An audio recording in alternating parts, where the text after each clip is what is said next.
नमस्कार मंडळी, योगेश्री किचनमध्ये आपल्या सर्वांचं स्वागत आहे. तर आज आपण गवारीची सुक्की भाजी बघणार आहोत. ज्याला आवडत नाही तो आवडीने खायला अशी भाजी आहे. टिफिनसाठी तर उत्तमच आहे. तर चला तर मग व्हिडिओला सुरुवात करूया.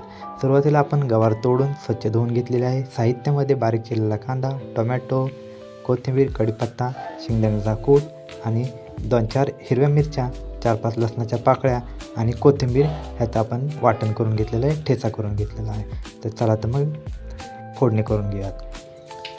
कढईमध्ये तेल तापत ठेवून त्याच्यामध्ये मोहरी, जिरे आणि कढीपत्ता ह्याची फोडणी करून घेणार आहोत आपण. सोबतच बारीक केलेला कांदा त्याला टाकून आपण 2-3 मिनिटं परतून घेणार आहोत.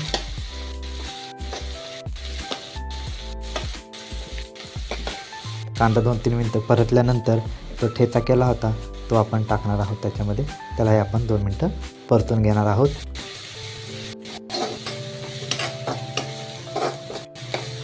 ठेचा परतल्यानंतर त्याच्यामध्ये एक बारीक टोमॅटो आहे तो टाकलेला आहे आपण आणि सोबतच अर्धा चमचा मीठ. ह्यालाही आपण 2 मिनिटं परतून घेणार आहोत. गॅस आपला मिडियमच आहे, तर मिडियम गॅसवरच आपल्याला परतून घ्यायचं आहे. फोडणी आपली जळाली नाही पाहिजे.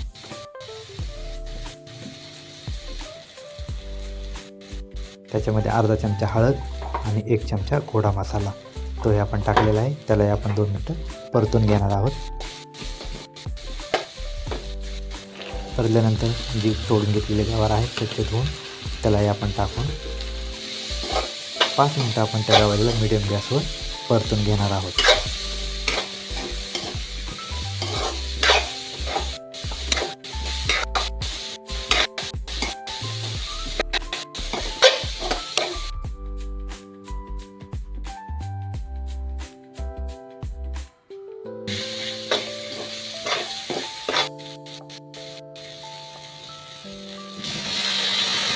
गवार परतल्यानंतर त्याच्यामध्ये अर्धा ग्लास आपण पाणी टाकणार आहे. पाणी आपल्याला जास्त नाही टाकायचं, अर्धा ग्लासच टाकायचं आणि गवारीला पाणी सुटतं. वाफेवर मस्तपैकी आपली गवार शिजली जाते. तर पहिली वाफ घेऊयात आपण 5 मिनिटासाठी. गॅस मिडियमच ठेवलेला आहे आपण. झाकण काढून बघूयात. मस्तपैकी पाणी सुटलेलं आहे गवारला. त्याला मिक्स करून त्याच्यामध्ये आपल्याला थोडंसं मीठ टाकून घ्यायचं आहे चवीपुरतं. आधी आपण मीठ टाकलं होतं, आताही थोडं मीठ टाकून त्याला परतून घेऊयात. परतल्यानंतर परत एकदा आपण 5 मिनिटासाठी वाफ देणार आहोत त्याला.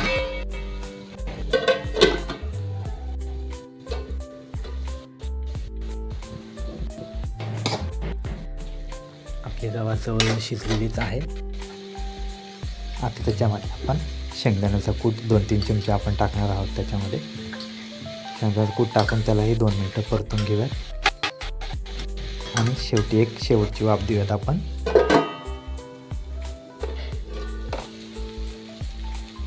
बघू शकता आपली गवार तयार आहे.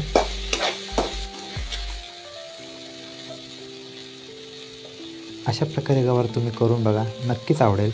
टिफिनसाठी उत्तमच आहे.